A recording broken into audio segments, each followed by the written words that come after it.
You guys, I have a new foundation today that I'm really excited about, and I'm trying to find the catch. Okay, I just ordered from the e.l.f. website the Soft Glam Satin Foundation. I didn't realize this, but it was $8.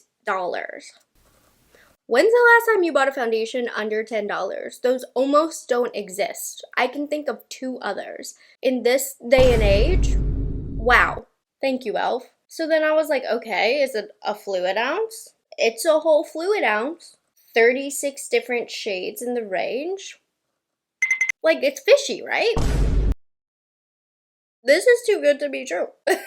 So we're gonna find that out today. I'm quickly going to prep my skin. I have the Kiehl's moisturizer that's been sitting on my skin, and then I need to do SPF because I'm going to be out in the sun today. It'll be a good wear test today. So I'm using the St. Jane Luxury Skin Ritual Pore Smoothing SPF 30. So this is supposed to be long-lasting, hydrating. That's important because I have dry skin and it's been looking dry. I've had to really make sure I've been on top of my skincare routine.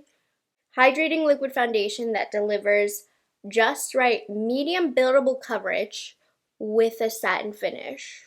That is music to my ears.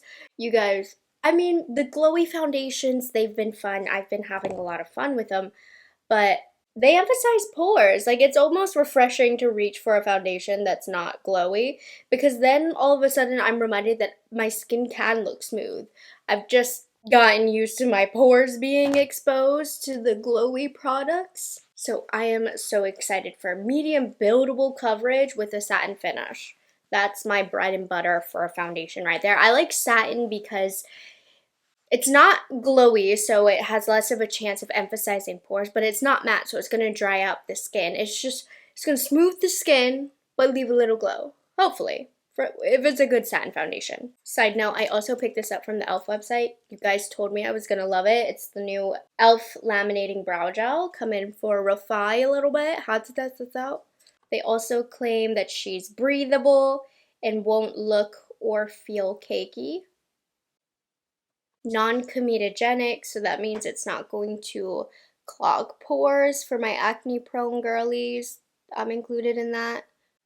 Though I feel like I don't break out from makeup as much anymore. I will say, if you layer it too much over, it does get a little dandruffy. I feel like you just gotta get the product through the brow and then brush it out, because I'm going back and forth and the dandruff is starting. Which I don't love, but this was quite affordable. Hopefully she sticks.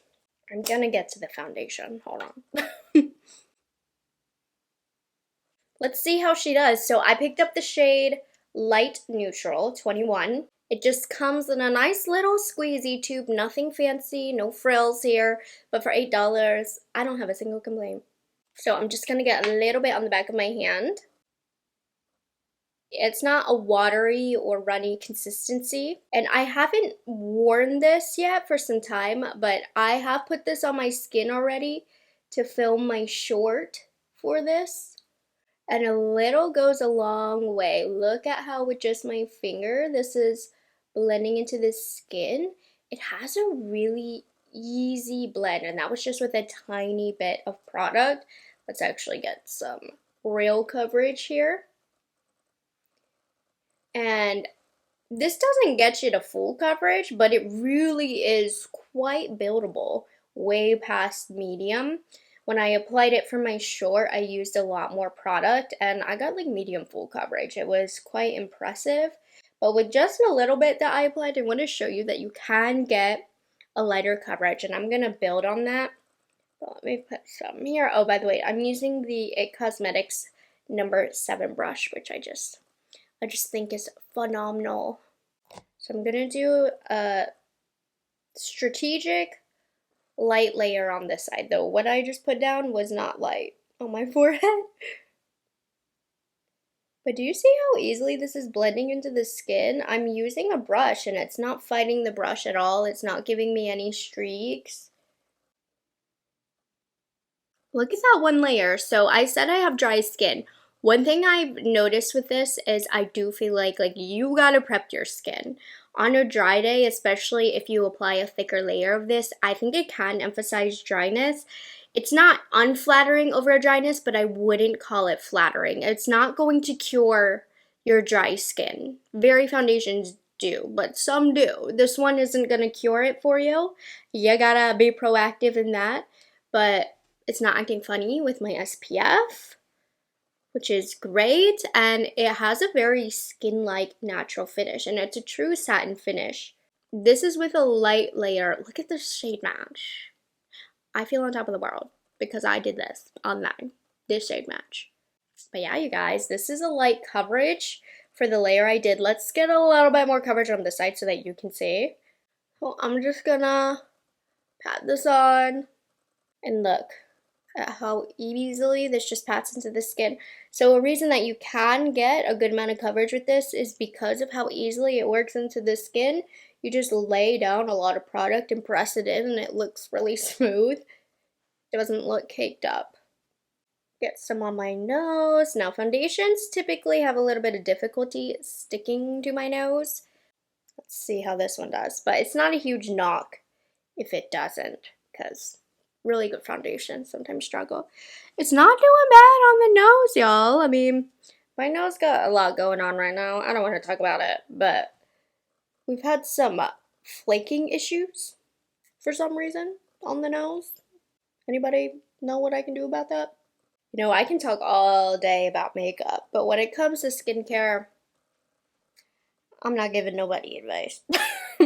I don't care about skincare as much. I like skincare. I think skincare is important, of course, but I'm not giving nobody advice. I'm just telling you what I like or don't like on my skin. Okay, anyways, unrelated.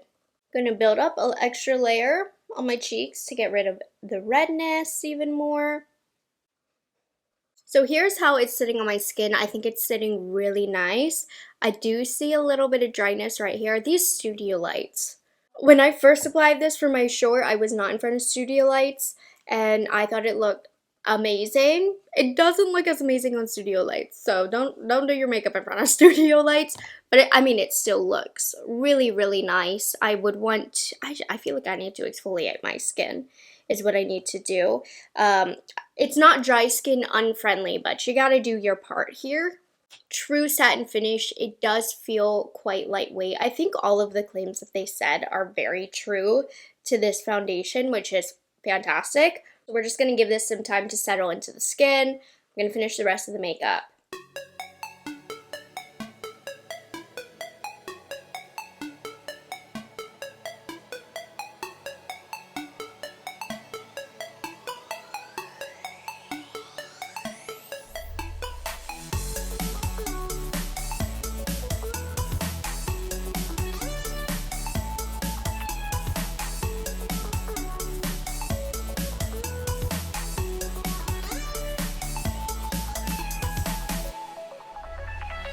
So here is how the skin is looking.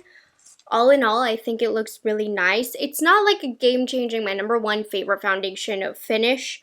It's not a second skin look. I do think it looks a little dry around the center of the face, but I'm gonna be outside. I think my natural oils will come through. Sometimes this happens with satin foundations where it might look a little dry at the start, but as your natural oils start to come through, then it looks more and more skin-like. So I'm not that worried right now because I'm still like, it's $8. Like, this looks fantastic. $8. There's foundations I have $40, $50 that don't look this good so far. So I'm hoping that this one holds up because I feel like that is one thing that e.l.f. could work on is longevity in their foundation products. But I am so happy. I'm going to show you on the back of my iPhone camera where it really tells the truth, as you know. In front of the window, here is how it is looking on the unforgiving iPhone camera. It doesn't look like that. Why does the iPhone do that? Anyways, overall, I think it's looking really, really nice. We are at the 4-hour mark. I wanted to show you how it's doing. So I was just out walking in the sun. It was a little bit warm out. So she's been tested and I think it looks really good. You can see it looks, okay, ignore this. This is from eating. It looks a little dry right here. Keep in mind, iPhone over sharpens things. because when I look in my mirror, this mirror, yeah, I think it looks really good. I'm gonna go by this mirror. It's starting a little bit in the smile lines, nothing offensive. Again, I just can't get over the fact that this speed check reported ahead on I-270 North is 8 hours. Like, it's not going to be one of my all-time favorite foundations, but this is a top drugstore foundation contender for sure. Alright guys, it's been 9 hours. I haven't looked in the mirror yet. Let's see. Okay, it's not bad. It's not amazing, but it's not bad though. So let's talk about what I'm noticing here. The under eyes, remember, that's concealer. That's not part of this. Forehead looks great. Everything besides the mouth area. The mouth area is where things have gone downhill.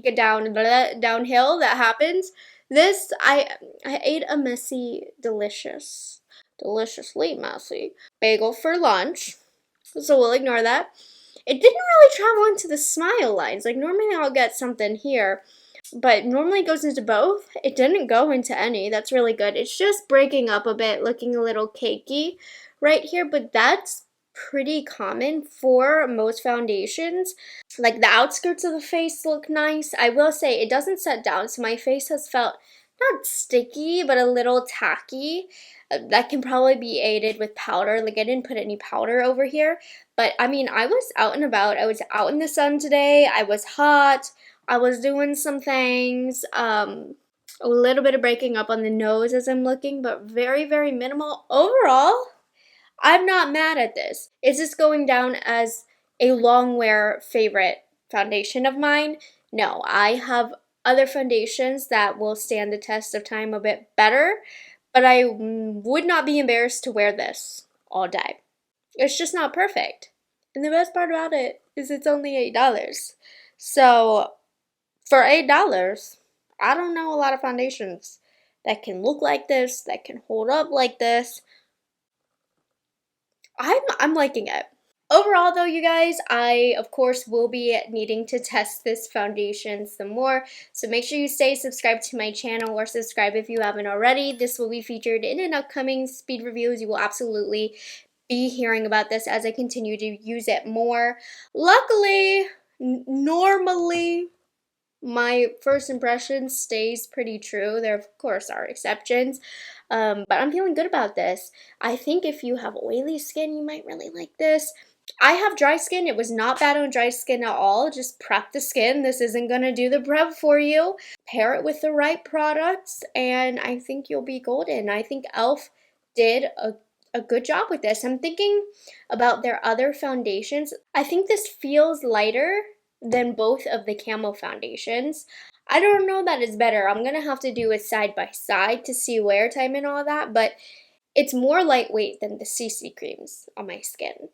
So it moved a little bit here. You remember how I said I felt like it didn't sit down? I touched it and it did come off. So I am seeing that it's rubbing off.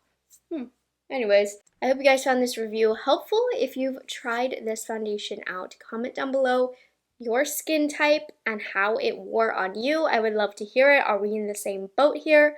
I just can't get over the fact that it's $8. I know I keep mentioning it, but the brands, they just don't be doing it like that anymore. So it makes me happy, and it makes me happy that it's a pretty good foundation. So yeah, anyways, enough blah blah blah. I'll catch you guys in the next one. Have a good one.